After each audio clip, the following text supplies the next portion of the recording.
ಜನರಿಗೆ ಪರಿಚಯಿಸತಕ್ಕಂಥ ಕೆಲಸವನ್ನ ಡಾಕ್ಟರ್ ಪರಮೇಶ್ವರ್ ಅವರು ಮಾಡಿದ್ದಾರೆ.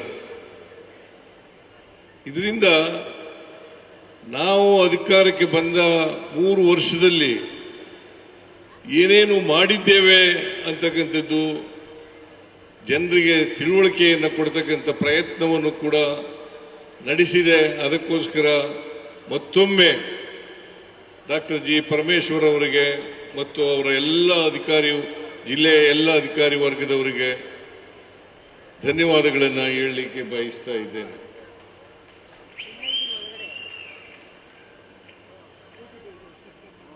ನಾಳೆಗೆ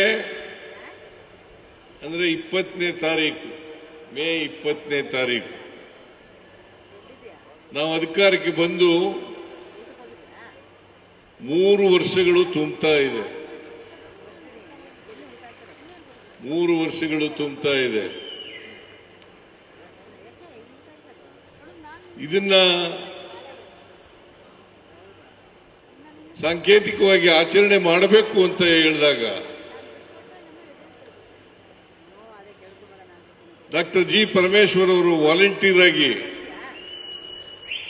ನಾವು ತುಮಕೂರಿನಲ್ಲಿ ಮಾಡ್ತೇವೆ ಅಂತ ಹೇಳಿ ಮುಂದೆ ಬಂದರು. ನಾನು ಆಯ್ತು ಅಂತಂದೆ. ಅದಕ್ಕೋಸ್ಕರ ಈ 3 ವರ್ಷದ ಸಾಧನೆಗಳು ಜೊತೆಗೆ ತುಮಕೂರು ಜಿಲ್ಲೆನಲ್ಲಿ ಆಗಿರ್ತಕ್ಕಂಥದ್ದು, ರಾಜ್ಯದಲ್ಲಿ ಆಗಿರ್ತಕ್ಕಂಥದ್ದು, ಕಂದಾಯ ಇಲಾಖೆಯಲ್ಲಿ ಏನೇನು ಕಾರ್ಯಕ್ರಮಗಳನ್ನು ಮಾಡಿದ್ದಾರೆ ಆ ಎಲ್ಲ ಕಾರ್ಯಕ್ರಮಗಳನ್ನು ಕೂಡ ಇವತ್ತು ಜನರಿಗೆ ತಿಳಿಸ್ತಕ್ಕಂಥ ಕೆಲಸವನ್ನ ಮಾಡಿದೆ.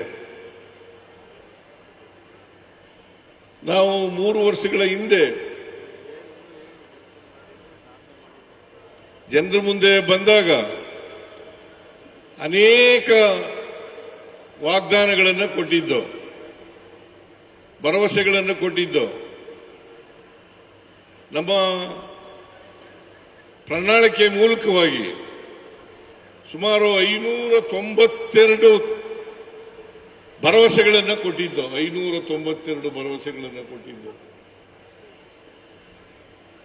ಆ ಭರವಸೆಗಳ ಪ್ರಣಾಳಿಕೆಯ ಸಮಿತಿಯ ಅಧ್ಯಕ್ಷರಾಗಿ ಡಾಕ್ಟರ್ ಪರಮೇಶ್ವರ್ ಅವರು ಆಗಿದ್ರು ಅಂತಕ್ಕಂಥದ್ದನ್ನು ಇವತ್ತು ನೆನಪಬೇಕಾಗ್ತದೆ.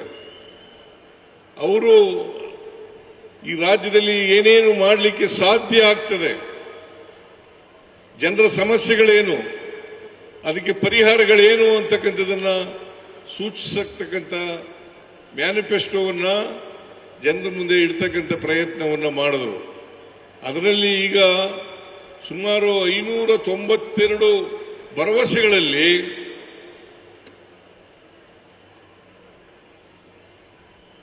250ಕ್ಕೂ ಹೆಚ್ಚು ಭರವಸೆಗಳನ್ನು ಈಡೇರಿಸಿದ್ದೇವೆ. 250ಕ್ಕೂ ಹೆಚ್ಚು ಭರವಸೆಗಳನ್ನು ಈಡೇರಿಸಿದ್ದೇವೆ. ಉಳಿದ ಭರವಸೆಗಳನ್ನು ಕೂಡ ನಾವು ಈಡೇರಿಸ್ತೇವೆ ಅಂತಕ್ಕಂಥ ಮಾತುಗಳನ್ನು ಈ ಸಂದರ್ಭದಲ್ಲಿ ಹೇಳಲಿಕ್ಕೆ ಬಯಸ್ತಾ ಇದ್ದೇನೆ. ನಮ್ಮ ಸರ್ಕಾರ ಯಾವಾಗಲೂ ಕೂಡ ನುಡಿದಂತೆ ನಡೀತಕ್ಕಂಥ ಸರ್ಕಾರ. ಕೊಟ್ಟ ಮಾತನ್ನ ಉಳಿಸಿಕೊಳ್ತಕ್ಕಂಥ ಪ್ರಯತ್ನವನ್ನು ಮಾಡ್ತೇವೆ, ನುಡಿದಂತೆ ನಡೀತೇವೆ ಅಂತಕ್ಕಂಥದನ್ನ ಈಗಿನಿಂದ ಅಲ್ಲ, ಯಾವ್ಯಾವಾಗ ಕಾಂಗ್ರೆಸ್ ಸರ್ಕಾರ ಅಧಿಕಾರಕ್ಕೆ ಬಂದಿದೆ ಆ ಎಲ್ಲ ಕಾಲದಲ್ಲೂ ಕೂಡ ಭರವಸೆಗಳನ್ನು ಈಡೇರಿಸತಕ್ಕಂಥ ಪ್ರಯತ್ನವನ್ನ ಮಾಡಿದ್ದೇವೆ. ಈಗಲೂ ಕೂಡ 2013ರಲ್ಲಿ ಈ ರಾಜ್ಯದ ಜನರ ಆಶೀರ್ವಾದದಿಂದ, ಬೆಂಬಲದಿಂದ ನಾವು ಅಧಿಕಾರಕ್ಕೆ ಬಂದು ನಾನು ಈ ರಾಜ್ಯದ ಮುಖ್ಯಮಂತ್ರಿಯಾದೆ. ಸುಮಾರು 165 ಭರವಸೆಗಳನ್ನು ಅವತ್ತು ಕೊಟ್ಟಿದ್ದು. ಆ ಭರವಸೆಗಳಲ್ಲಿ 158 ಭರವಸೆಗಳನ್ನು ಈಡೇರಿಸಿತು ಅಂತಕ್ಕಂಥದನ್ನು ತಮಗೆ ತಿಳಿಸಲಿಕ್ಕೆ ಬಯಸ್ತಾ ಇದ್ದೇನೆ. ಅದಲ್ಲದೆ ನಾವು ಪ್ರಣಾಳಿಕೆಯಲ್ಲಿ ಹೇಳದೇ ಇದ್ದಂತ ಸುಮಾರು 30 ಫ್ಲಾಗ್ಶಿಪ್ ಪ್ರೋಗ್ರಾಂಗಳನ್ನು ಮಾಡೋದು.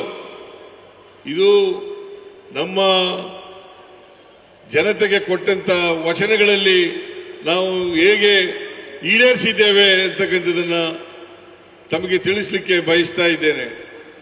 ಹಾಗೇನೆ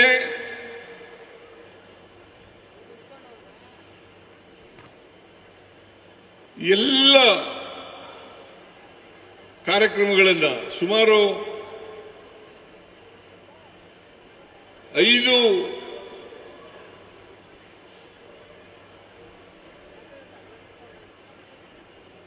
ವಚನಗಳನ್ನು ನಾವು ಜನರಿಗೆ ಕೊಟ್ಟಿದ್ದು. ಆ 5 ವಚನಗಳನ್ನು ಈ ವರ್ಷನೇ ಈಡೇರಿಸ್ತೀವಿ.